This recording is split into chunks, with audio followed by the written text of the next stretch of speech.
ಪರವಶನಾದನು ಅರಿಯುವ ಮುನ್ನವೇ ಅಧ್ಯಾಯ 16 ಅಂದು ಆಫೀಸಿಗೆ ಹೊರಡಲು ರೆಡಿಯಾಗುತ್ತಿದ್ದಳು ಸಹಸ್ರ. ಅಷ್ಟರಲ್ಲಿ ಅವಳ ಗೆಳತಿ ಸಿಂಧೂರ ಕಾಲ್ ಮಾಡಿದ್ದಳು. ಹಲೋ, ಹೇಳು ಸಿಂಧು ಎಂದಳು ಕಾಲ್ ರಿಸೀವ್ ಮಾಡಿ. ಎಲ್ಲಿದ್ಯಾ ಸಹ? 2 ದಿನದಿಂದ ಒಂದು ಫೋನಿಲ್ಲ ಹೇಳಿದಳು ಸಿಂಧು. ಹಾ ಕಣೆ, ಕೆಲ್ಸ ಸಿಕ್ತು ಅಂತ ಹೇಳಿದ್ನಲ್ಲ, ಅದ್ರಲ್ಲೇ ಸ್ವಲ್ಪ ಬ್ಯೂಸಿ, ಟೈಮೇ ಸಿಕ್ತಿಲ್ಲ ಎಂದಳು. ಹೌದಾ, ಈಗಷ್ಟೇ ಕೆಲಸಕ್ಕೆ ಸೇರಿದ್ಯಾ? ಈಗ್ಲೇ ಅಷ್ಟೆಲ್ಲ ವರ್ಕ್ ಕೊಡ್ತಾರಾ? ಅಯ್ಯೋ, ಕೇಳ್ತೀಯಲ್ಲ ಸಿಂಧು, ನನ್ನ ಬಾಸ್ ಅನ್ನಿಸಿಕೊಂಡ ಪ್ರಾಣಿ ದೊಡ್ಡ ಹಿಟ್ಲರ್ ಕಣೆ. ಎಷ್ಟು ಹಿಂಸೆ ಕೊಡ್ತಾನೆ ಗೊತ್ತಾ? ಮೊದಲ ದಿನನೇ ರಾತ್ರಿ 9 ಗಂಟೆಯವರೆಗೂ ಕೆಲಸ ಮಾಡಿಸಿದ್ದ. ಪ್ರತಿದಿನ ಏನಾದ್ರೂ ಒಂದು ಹೇಳಿ ನನ್ನ ತಲೆ ತಿನ್ನುತ್ತಾನೆ ಎಂದಳು ಬಳೆ ತೊಟ್ಟುಕೊಳ್ಳುತ್ತಾ. ಹೌದಾ, ಹಾಗಿದ್ರೆ ಬೇರೆ ಎಲ್ಲಾದ್ರೂ ನೋಡ್ಕೋಬೇಕು ತಾನೆ ಕೇಳಿದಳು. ಮನೆ ಪರಿಸ್ಥಿತಿ ಹೇಗಿದೆ ಅಂತ ಗೊತ್ತಲ್ಲ, ಸದ್ಯಕ್ಕಿಲ್ಲೇ ಕೆಲಸ ಮಾಡ್ತೀನಿ, ಹಾಗೆ ಬೇರೆ ಕಡೆನೂ ಟ್ರೈ ಮಾಡ್ತೀನಿ ಎಂದಳು ಸಹಸ್ರ. ನಿಟ್ಟುಸಿರು ದಬ್ಬಿದ ಸಿಂಧೂರ, ನಿನ್ನ ಲೈಫಲ್ಲಿ ನಡೆದ ಕಹಿ ಘಟನೆಯನ್ನು ಮರೆತು ಮೂವ್ ಆನ್ ಆಗ್ತಿದೆಯಲ್ಲ, ಅದೇ ಖುಷಿ ಕಣೆ ನನಗೆ. ಮತ್ತೆ ಆ ಘಟನೆಯಿಂದ ನಿನಗೆ ಯಾವ ತೊಂದರೆಯೂ ಆಗದಿದ್ದರೆ ಸಾಕು ಎಂದಾಗ ಅವಳ ಮನಸ್ಸು ಪುನಃ ಮುದುಡಿತು. ಅಪ್ಪ ನನ್ನ ಮದುವೆಯ ಬಗ್ಗೆ ಮಾತಾಡ್ತಾ ಇದ್ದಾರೆ ಸಿಂಧು, ಅವರಿಗೆ ನಾನು ಏನ್ ಹೇಳಲಿ? ನನಗೆ ಅದರ ಬಗ್ಗೆನೇ ಚಿಂತೆ ಆಗ್ತಿದೆ ಸಿಂಧು ಎಂದಳು ಬೇಸರದಿಂದ. ಅದಕ್ಕೆಲ್ಲ ಯಾಕೆ ಯೋಚನೆ ಮಾಡ್ತೀಯಾ? ಇವತ್ತಲ್ಲ ನಾಳೆ ನೀನು ಮದುವೆ ಆಗ್ಲೇಬೇಕಲ್ವಾ? ಎಲ್ಲಾ ಮರೆತು ಹೊಸ ಜೀವನ ಶುರು ಮಾಡು. ಹೇಗಾಗುತ್ತೆ ಸಿಂಧು? ಇನ್ನೊಬ್ಬ ಹುಡುಗನಿಗೆ ಮೋಸ ಮಾಡುವುದಕ್ಕೆ ನನಗೆ ಇಷ್ಟ ಇಲ್ಲ. ಮುಂದೊಂದು ದಿನ ಈ ವಿಷಯ ಅವನಿಗೆ ಗೊತ್ತಾದ್ರೆ ನನ್ನನ್ನು ಕ್ಷಮಿಸುತ್ತಾನಾ? ಇಲ್ಲ ಕಣೆ, ನನ್ನಿಂದ ಇದೆಲ್ಲ ಆಗಲ್ಲ, ನಾನು ಮದುವೆ ಆಗಲ್ಲ ಎಂದು ಬಿಟ್ಟಳು. ಆಯ್ತು, ಅದ್ರ ಬಗ್ಗೆ ಆಮೇಲೆ ಯೋಚನೆ ಮಾಡು ಅಷ್ಟೇ. ಈಗ ನೀನು ಆರಾಮಾಗಿರು. ಸರಿ ಸಿಂಧು, ನನಗೆ ಲೇಟ್ ಆಗ್ತಿದೆ. 1 ನಿಮಿಷ ಲೇಟಾಗಿ ಹೋದರೂ ದೂರ್ವಾಸ ಮುನಿಯ ಹಾಗೆ ಆಡ್ತಾನೆ. ನಾನು ನಿನಗೆ ಸಂಜೆ ಕಾಲ್ ಮಾಡ್ತೀನಿ, ಬಾಯ್ ಎಂದು ಹೇಳಿ ಕಾಲ್ ಕಟ್ ಮಾಡಿದವಳು ಅವಸರದಲ್ಲಿ ತನ್ನ ಬ್ಯಾಗ್ ಎತ್ತಿಕೊಂಡು ಹೊರಗೋಡಿದಳು. ಇತ್ತ ಆಯುಧ್ ತನ್ನ ಕ್ಯಾಬಿನ್ನಲ್ಲಿ ಕುಳಿತು ಅಶ್ವಿನ್ ಜೊತೆ ಫೋನ್ನಲ್ಲಿ ಮಾತನಾಡುತ್ತಿದ್ದನು. ನನಗದೆಲ್ಲ ಗೊತ್ತಿಲ್ಲ ಅಶ್ವಿನ್, ಆ ಹುಡುಗಿ ಯಾರು ಏನು ಎತ್ತ ಎಲ್ಲ ನನಗೆ ಗೊತ್ತಾಗ್ಬೇಕು. ಅವತ್ತಿನ ಸಿಸಿ ಕ್ಯಾಮೆರಾ ತೆಗಿಸು, ಅವತ್ತು ಬಂದಿದ್ದ ಎಲ್ಲಾ ಹುಡುಗಿಯರ ಬಗ್ಗೆ ಗೊತ್ತಾಗ್ಬೇಕು ಎಂದನು. ಕಷ್ಟ ಆಗುತ್ತೆ ಆಯೋ, ಅವತ್ತು ಎಷ್ಟೊಂದು ಹುಡುಗಿಯರು ಬಂದಿದ್ದಾರೆ, ಅದರಲ್ಲಿ ಯಾವ ಹುಡುಗಿ ಅಂತ ಕಂಡುಹಿಡಿಯುತ್ತೀಯಾ? ಅಲ್ಲ, ಈಗ ಯಾಕೆ ಆ ವಿಷಯ ಅಂತ? ಅವಳು ಏನಾದ್ರೂ ನಿನ್ನನ್ನು ಬ್ಲ್ಯಾಕ್ಮೇಲ್ ಮಾಡ್ತಾ ಇದ್ದಾಳಾ ಎಂದು ಕೇಳಿದ್ದ ಅಶ್ವಿನ್. ಅಷ್ಟೆಲ್ಲ ಧೈರ್ಯ ಯಾರಿಗಿದೆ? ನಾನೇ ಅವಳ ಬಗ್ಗೆ ತಿಳಿದುಕೊಳ್ಳಬೇಕು ಅಂತ ಡಿಸೈಡ್ ಮಾಡಿದ್ದೇನೆ. She was Virgin. ನನ್ನಿಂದಾಗಿ ಯಾವುದೇ ಹುಡುಗಿಯ ಜೀವನ ಹಾಳಾಗುವುದು ನನಗೆ ಇಷ್ಟ ಇಲ್ಲ. ನನ್ನಿಂದಾದ ತಪ್ಪಿಗೆ ಅವಳು ಎಷ್ಟು ದುಡ್ಡು ಕೇಳ್ತಾಳೋ ಕೊಟ್ಟುಬಿಡುತ್ತೇನೆ, ಮತ್ತೆ ಅದರಿಂದ ನನಗೆ ಗಿಲ್ಟ್ ಕಾಡಬಾರದು ಅಷ್ಟೇ ಎಂದ ಆಯುಧ್. ದುಡ್ಡು ಬೇಕು ಅಂದಿದ್ರೆ ಇಷ್ಟೊತ್ತಿಗಾಗ್ಲೇ ಅವಳು ಬಂದು ಕೇಳ್ತಾ ಇದ್ಲು ತಾನೇ? ಮತ್ತಿನ್ನೇನು ಬೇಕವಳಿಗೆ? ಯಾಕೆ ನನ್ನ ಮುಖವೂ ನೋಡದೆ ಹೋದಳು? ಹುಬ್ಬು ಬೆಸೆನು ಕೇಳಿದನು. ಅದು ನನಗೆ ಗೊತ್ತಿಲ್ಲ, ಆದ್ರೆ ಅವಳೇ ತಲೆ ಕೆಡಿಸಿಕೊಂಡಿಲ್ಲ ಅಂದ ಮೇಲೆ ನೀನ್ಯಾಕೆ ಇಷ್ಟು ಒದ್ದಾಡ್ತಾ ಇದ್ದೀಯಾ? ಯಾಕೆ ಅಂದ್ರೆ ನನಗೆ ಗಿಲ್ಟ್ ಫೀಲ್ ಆಗ್ತಿದೆ. ನನಗೆ ಯಾವತ್ತೂ ಹೀಗೆ ಆಗಿರ್ಲಿಲ್ಲ. ಒಂದು ಸಲ ಅವಳನ್ನು ನೋಡಿಟ್ರೆ ನನಗೂ ಸಮಾಧಾನ. ಅದೆಲ್ಲ ಬಿಡು, ನಾನು ಹೇಳಿದಷ್ಟು ಮಾತ್ರ ಮಾಡು. ಆ ಹುಡುಗಿ ಯಾರು ಅಂತ ಕಂಡುಹಿಡಿ. ಇಷ್ಟು ಹೊತ್ತು ಹಿಂದಕ್ಕೆ ಸೀಟ್ ತಿರುಗಿಸಿ ಮಾತನಾಡಿ ಕುಳಿತವನೀಗ ಮುಂದಕ್ಕೆ ತಿರುಗಿದ್ದ. ಅಲ್ಲಿ ಸಹಸ್ರ ನಿಂತಿದ್ದಳು. ತಕ್ಷಣ ಕಾಲ್ ಕಟ್ ಮಾಡಿದವನು, ಯು ಈಡಿಯೇಟ್, ಯಾರ್ನು ಕೇಳಿ ಒಳಗೆ ಬಂದೆ ಎಂದನು ತುಸು ಜೋರು ದನಿಯಲ್ಲಿ. ಸಹಸ್ರ ಆಗಷ್ಟೇ ಬಂದಿದ್ದಳು. ಅವನ ಕೊನೆ 2 ಮಾತುಗಳನ್ನು ಮಾತ್ರವೇ ಕೇಳಿಸಿಕೊಂಡಿದ್ದಳು. ಆದರೆ ಅವನಿಗೆ ಅಲ್ಲಿ ಕಂಡು ಕೋಪ ಬಂದಿತ್ತು. ನಿನ್ನನೇ ಕೇಳ್ತಾ ಇರೋದು, ಯಾರ್ನು ಕೇಳಿ ಒಳಗೆ ಬಂದೆ ಎಂದನು ಮತ್ತೆ. ನಾನು ಕರೆದೆ ಸರ್, ನಿಮಗೆ ಕೇಳಿಸಲೇ ಇಲ್ಲ. ಒಂದು ಇಂಪಾರ್ಟೆಂಟ್ ಫೈಲ್ ಸಬ್ಮಿಟ್ ಮಾಡುವುದಕ್ಕೆ ಹೇಳಿದರಂತೆ, ಅದಕ್ಕೆ ಹೇಳದೆ ಕೇಳದೆ ಬಂದು ನನ್ನ ಮಾತುಗಳನ್ನು ಕದ್ದು ಕೇಳಿಸಿಕೊಳ್ತಾ ಇದ್ದೀಯಾ ಎಂದು ರೇಗಿದ. ಅವಳಿಗೂ ರೇಗಿತು. ಕದ್ದು ಕೇಳಿಸಿಕೊಳ್ಳುವ ಬುದ್ಧಿ ನನಗಿಲ್ಲ ಸರ್. ನೀವು ಹೇಳಿದ ಫೈಲ್ ರೆಡಿ ಇದೆ, ನನಗೂ ಬೇರೆ ಕೆಲಸ ಇದೆ, ಹೊರಡಬೇಕು ಎಂದು ಆ ಫೈಲನ್ನು ಅವನ ಮುಂದೆ ಇರಿಸಿದಳು ಸಹಸ್ರ. ಹಾಗಾದ್ರೆ ನಾವೆಲ್ಲ ಇಲ್ಲಿ ಕೆಲಸ ಇಲ್ಲದೆ ಕೂತಿದ್ದೀವಾ? ನನ್ನ ಮುಂದೆ ವಾಯ್ಸ್ ರೈಸ್ ಮಾಡ್ಬೇಡ ಅಂತೆ ಎಷ್ಟು ಸಲ ಹೇಳೋದು ನಿನಗೆ ಎಂದಾಗ ಮತ್ತೇನು ಹೇಳದೆ ಸುಮ್ಮನೆ ನಿಂತಳು. ಅವಳಿಗೂ ಗೊತ್ತಿತ್ತು, ಅವನ ಮುಂದೆ ಮಾತನಾಡಿದರೆ ವ್ಯರ್ಥ, ಎಲ್ಲದರಲ್ಲೂ ತಪ್ಪು ಹುಡುಕುವನೆಂದು. ಇನ್ನು ಏನು ಮುಖ ನೋಡ್ತಾ ನಿಂತಿದೀಯಾ? ಹೊರಡು. ಇನ್ನೊಂದು ಸಲ ನನ್ನ ಕ್ಯಾಬಿನ್ಗೆ ಬರ್ಬೇಕು ಅಂದ್ರೆ ಪರ್ಮಿಷನ್ ತಗೊಂಡು ಬಾ ಎಂದನು.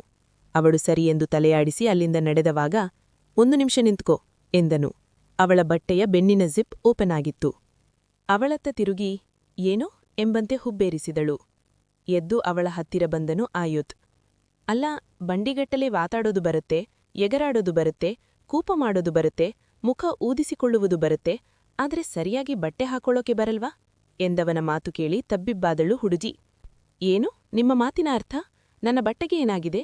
ಇನ್ಮೇಲೆ ನಾನ್ ಹಾಕುವ ಬಟ್ಟೆಯನ್ನು ನೀವೇ ಸೆಲೆಕ್ಟ್ ಮಾಡ್ತೀರಾ? ನಿಮ್ಮನ್ನು ಕೇಳಿ ಬಟ್ಟೆ ಹಾಕೊಂಡು ಬರ್ಬೇಕಾ?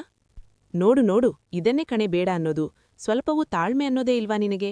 ಹಿಂದೆ ನಿನ್ನ ಬಟ್ಟೆಯ ಜಿಪ್ ಓಪನ್ ಆಗಿದೆ ಎಂದನು ತಣ್ಣಗೆ.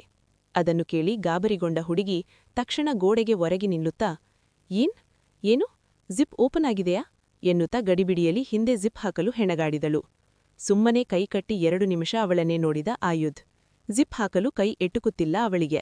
ಅದಕ್ಕಿಂತ ಹೆಚ್ಚಾಗಿ ಅವನು ಮುಂದೆ ಇರುವುದರಿಂದ ಅವಳಿಗೆ ಕೈಗಳು ಆಡುತ್ತಿಲ್ಲ. ನೋಡುವಷ್ಟು ನೋಡಿದವ ಅವಳ ನಡು ಬಳಸಿ ಗೋಡೆಯಿಂದ ಸರಿಯುವಂತೆ ಹತ್ತಿರ ಎಳೆದುಕೊಂಡ. ಅವಳು ಹೆದರಿದ ಹರಿಣೆಯಂತೆ ಪಟಪಟ ಕಣ್ಣು ಬಿಡುತ್ತಾ ಅವನನ್ನೇ ನೋಡುತ್ತಿದ್ದಳು. ಒಂದು ಕೈಯಲ್ಲಿ ಅವಳ ನಡು ಬಳಸಿ ಮತ್ತೊಂದು ಕೈಯಿಂದ ಅವಳ ಜಿಪ್ ಹಾಕಿದ್ದನು. ಅವಳು ಭದ್ರವಾಗಿ ಕಣ್ಣು ಮುಚ್ಚಿದಳು. ಇನ್ಮುಂದೆ ಬಟ್ಟೆಯ ಕಡೆಗೂ ಸ್ವಲ್ಪ ಗಮನ ಕೊಡು, ಬರೀ ವಟನಟ ಅಂತ ಮಾತಾಡೋದಲ್ಲ ಎಂದನು. ಥ್ಯಾಂಕ್ಸ್ ಎಂದಷ್ಟೇ ಹೇಳಿ ಮತ್ತೆ ಅವನ ಮುಖವೂ ನೋಡದೆ ಅಲ್ಲಿಂದ ನಡೆದುಬಿಟ್ಟಳು. ತನ್ನ ಜಾಗದಲ್ಲಿ ಬಂದು ಕುಳಿತವಳು ನಿಟ್ಟುಸಿರು ದಬ್ಬುತ್ತಾ, ಹುಫ್ ದೇವರೇ, ಇವನನ್ನು ಅರ್ಥ ಮಾಡಿಕೊಳ್ಳುವುದೇ ಕಷ್ಟ, ಯಾವಾಗ ಹೇಗಿರುತ್ತಾನೋ ಗೊತ್ತಿಲ್ಲ ಎಂದುಕೊಂಡು ತನ್ನ ಕೆಲಸದಲ್ಲಿ ತೊಡಗಿದಳು. ಮಧ್ಯಾಹ್ನ ನರೇಂದ್ರ ಕಾಲ್ ಮಾಡಿದ್ದರು. ಅವಳು ಆಗಷ್ಟೇ ಊಟ ಮುಗಿಸಿ ಬಂದಿದ್ದಳು. ಹಲೋ, ಹೇಳಿಯಪ್ಪ ಎಂದಳು. ಊಟ ಆಯ್ತಾ ಮಗಳೇ ಕೇಳಿದರು ನರೇಂದ್ರ. ಹೂ ಅಪ್ಪ, ಈಗಷ್ಟೇ ಆಯಿತು. ನಿಮ್ಮದಾಯ್ತಾ? ಮೆಡಿಸಿನ್ ತಗೊಂಡ್ರಾ? ಹಾಂ. ಸಾಧ್ಯವಾದರೆ ಇವತ್ತು ಸ್ವಲ್ಪ ಬೇಗನೆ ಬಂದುಬಿಡು. ನಿನಗೆ ಒಂದು ಗುಡ್ ನ್ಯೂಸ್ ಇದೆ ಎಂದರು ಖುಷಿಯಲ್ಲಿ. ಅವಳ ಹುಬ್ಬುಗಳು ಬೆಸೆದವು. ಗುಡ್ ನ್ಯೂಸಾ? ಏನದು ಅಪ್ಪ ಕೇಳಿದಳು. ಮೊದಲು ಮನೆಗೆ ಬಾ, ಗೊತ್ತಾಗತ್ತೆ. ನಾನು ಕಾಯ್ತಾ ಇರ್ತೀನಿ, ತಡ ಮಾಡ್ಬೇಡ ಎಂದು ಕಾಲ್ ಕಟ್ ಮಾಡಿದ್ದರು. ಗುಡ್ ನ್ಯೂಸಾ? ಏನಿರಬಹುದು ಎಂದು ಯೋಚಿಸುತ್ತಲೇ ಕೆಲಸದಲ್ಲಿ ತೊಡಗಿದಳು. ಅವಳಿಗೂ ಗೊತ್ತಿತ್ತು ಅವನು ತನ್ನನ್ನು ಬೇಗನೆ ಕಳಿಸುವುದಿಲ್ಲ ಎಂದು. ಹಾಗಾಗಿ ಅವನ ಬಳಿ ಹೋಗಿ ಕೇಳುವ ಧೈರ್ಯವನ್ನೇ ಮಾಡಲಿಲ್ಲ ಹುಡುಗಿ. ಆಫೀಸ್ ಮುಗಿದ ನಂತರವೇ ಮನೆಗೆ ಹೋಗಿದ್ದಳು. ಅವಳು ಬರುವುದನ್ನೇ ಕಾಯುತ್ತಿದ್ದರು ನರೇಂದ್ರ. ಯಾಕಮ್ಮ ಇಷ್ಟು ಲೇಟ್ ಮಾಡಿದೆ? ಎಷ್ಟೊತ್ತಿಂದ ಕಾಯ್ತಾ ಇದ್ದೀನಿ ಗೊತ್ತಾ? ಬಾ ಮುಕ್ಕುತ್ಕೋ ಎನ್ನುತ್ತಾ ಅವಳನ್ನು ಹತ್ತಿರ ಕರೆದು ಕೂರಿಸಿಕೊಂಡವರು ತಮ್ಮ ಮೊಬೈಲ್ ತೆರೆದು ಹುಡುಗನೊಬ್ಬನ ಫೋಟೋ ತೋರಿಸಿ, ನೋಡು, ಈ ಹುಡುಗನ ಹೆಸರು ಧೀರಜ್, ಅಮೆರಿಕಾದಲ್ಲಿ ಕೆಲಸ. ನನ್ನ ಕೊಲೀಗಿದ್ರಲ್ಲ ಪ್ರಮೋದ್ ಪಾಟೀಲ್, ಅವರ ಮಗ. ನನಗೆ ಫೋನ್ ಮಾಡಿ ಮದುವೆಯ ಬಗ್ಗೆ ಮಾತಾಡಿದ್ದಾರೆ ಅಂತೆ.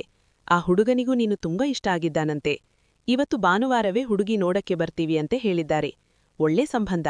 ಹುಡುಗ ಕೂಡ ತುಂಬಾ ಒಳ್ಳೆಯವನು, ದೇವರು ದೊಡ್ಡವನು.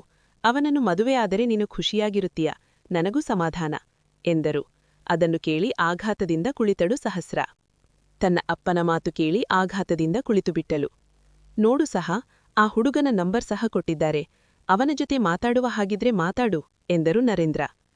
ಅಪ್ಪ, ನಾನು ಮೊದಲೇ ಹೇಳಿದ್ದೆ ಅಲ್ವಾ, ನನಗೆ ಇಷ್ಟು ಬೇಗ ಮದುವೆ ಬೇಡ ಅಂತ. ಯಾಕಮ್ಮ, ನಿನ್ನದು ಮದುವೆಯ ವಯಸ್ಸು ಈಗಾಗದೆ ಇನ್ಯಾವಾಗಾಗ್ತೀಯಾ? ನನಗೂ ಕೂಡ ನಿನ್ನನ್ನು ಇಷ್ಟು ಬೇಗ ಮದುವೆ ಮಾಡಿ ಕಳಿಸಲು ಇಷ್ಟ ಇಲ್ಲ. ಆದ್ರೆ ಇಷ್ಟು ಒಳ್ಳೆ ಸಂಬಂಧ ಬಂದಿರುವಾಗ ನಾವು ಹಿಂಜರಿಯಬಾರದು ಮಗಳೇ. ಒಮ್ಮೆ ಆ ಹುಡುಗನ ಜೊತೆ ಮಾತಾಡು, ಆಮೇಲೆ ನೋಡೋಣ ಎಂದರು. ಆದ್ರೂ ಅಪ್ಪ, ಈಗಷ್ಟೇ ಕೆಲಸಕ್ಕೆ ಜಾಯ್ನ್ ಆಗಿದ್ದೆ, ಇಷ್ಟು ಬೇಗ ಮದುವೆ ಅಂದ್ರೆ? ಅಯ್ಯೋ ಮಗಳೇ, ಅವರು ಅಮೆರಿಕಾಕ್ಕೆ ಶಿಫ್ಟ್ ಆಗುವವರೆಗೂ ನೀನು ಹೊರಗೆ ಕೆಲಸ ಮಾಡುವುದಕ್ಕೆ ಅವರು ಒಪ್ಪಿದ್ದಾರೆ. ನಾನು ಇದರ ಬಗ್ಗೆ ಎಲ್ಲಾ ಮಾತಾಡಿದ್ದೇನೆ ಎಂದರು. ಒಟ್ಟಿನಲ್ಲಿ ಅವಳು ನಿರಾಕರಿಸಲು ಯಾವ ಕಾರಣವನ್ನೂ ಉಳಿಸಿರಲಿಲ್ಲ. ಇನ್ನೂ ಏನು ಯೋಚನೆ ಮಾಡ್ತಾ ಇದ್ದೀಯಾ? ನಿನಗೆ ಬೇರೆ ಏನಾದ್ರೂ ಅನುಮಾನ ಇದ್ದರೆ ಭಾನುವಾರವೇ ಹುಡುಗ ಬರ್ತಾನಲ್ಲ, ಅವನ ಜೊತೆ ಮಾತಾಡು ಎಂದರು. ಅವಳಿಗೆ ಏನು ಹೇಳಬೇಕೆಂದೇ ತೋಚಲಿಲ್ಲ. ಎಲ್ಲ ಹೆಣ್ಣುಮಕ್ಕಳಂತೆ ಅವಳಿಗೂ ಮದುವೆಯ ಬಗ್ಗೆ 1000 ಆಸೆ ಕನಸುಗಳಿದ್ದವು. ಆದ್ರೆ ಈಗ ಅದೆಲ್ಲವೂ ಸತ್ತು ಹೋಗಿದೆ. ಯಾಕಪ್ಪ ದೇವರೇ, ನನ್ನನ್ನು ಇಂಥ ಸಂದಿಗ್ಧ ಸ್ಥಿತಿಯಲ್ಲಿ ಸಿಲುಕಿಸಿದ್ದೀಯಾ? ಈಗ ಏನು ಮಾಡಲಿ ನಾನು ಎಂದು ಕಣ್ಣೀರು ಹಾಕಿದ್ದಳು ಸಹಸ್ರ. ತನ್ನ ಅಪ್ಪನ ಖುಷಿಗೆ ಕಲ್ಲು ಹಾಕುವುದಕ್ಕೂ ಇಷ್ಟ ಇಲ್ಲ. ಹಾಗೆಂದು ಮತ್ತೊಂದು ಹುಡುಗನ ಜೀವನವನ್ನು ಹಾಳು ಮಾಡಲೂ ಇಷ್ಟ ಇಲ್ಲ. ಯಾಕಪ್ಪ ದೇವರೇ, ನನ್ನನ್ನು ಇಂಥ ಸಂದಿಗ್ಧ ಸ್ಥಿತಿಯಲ್ಲಿ ಸಿಲುಕಿಸಿದ್ದೀಯಾ? ನನ್ನಂತೆ ಎಷ್ಟೋ ಹುಡುಗಿಯರಿಗೆ ಆಸೆ ಇದ್ದಿರಬಹುದು, ಕೆಲಸ ಮಾಡಿ ಕಾಲಿಗೆ ತಕ್ಕಂತೆ ನಿಲ್ಲುಬೇಕು ಅಂತ. ದೇವರೇ, ನಿನಗಿದೇನು ಗೊತ್ತೋ ಏನೋ, ಬರೀ ಭಾವನೆಗಳಷ್ಟೇ ಕೊಟ್ಟಿದ್ದೀಯಾ, ಅದನ್ನು ಬೆಳೆಸಿಕೊಳ್ಳಲು ಕೂಡ ಬಿಟ್ಟಿಲ್ಲ. ನನಗೆ ಒಂದು ಒಳ್ಳೆಯ ದಾರಿ ತೋರಿಸು ಪೂಜಾರಿ ಎಂದು ಕಣ್ಣೀರು ಹಾಕಿದ್ದಳು. ನಂತರ ಏನನ್ನು ನಿರ್ಧರಿಸಿ ಕಣ್ಣೀರು ತೊಡೆದುಕೊಂಡು, ಹೌದು, ನಾನೇ ಇದರ ಬಗ್ಗೆ ಆ ಹುಡುಗನ ಜೊತೆ ಮಾತಾಡಬೇಕು. ಇರುವ ಸತ್ಯವನ್ನು ಹೇಳಿಕೊಳ್ಳುತ್ತೇನೆ. ಬೇರೆ ಏನಾದರೂ ಕಾರಣ ಹೇಳಿ ಈ ಮದುವೆಯನ್ನು ನಿರಾಕರಿಸುವಂತೆ ಹೇಳುತ್ತೇನೆ ಎಂದುಕೊಂಡಳು. ಆದರೆ ವಿಧಿಲಿಖಿತ ಏನಿದೆಯೋ? ಮುಂದುವರೆಯುವುದು.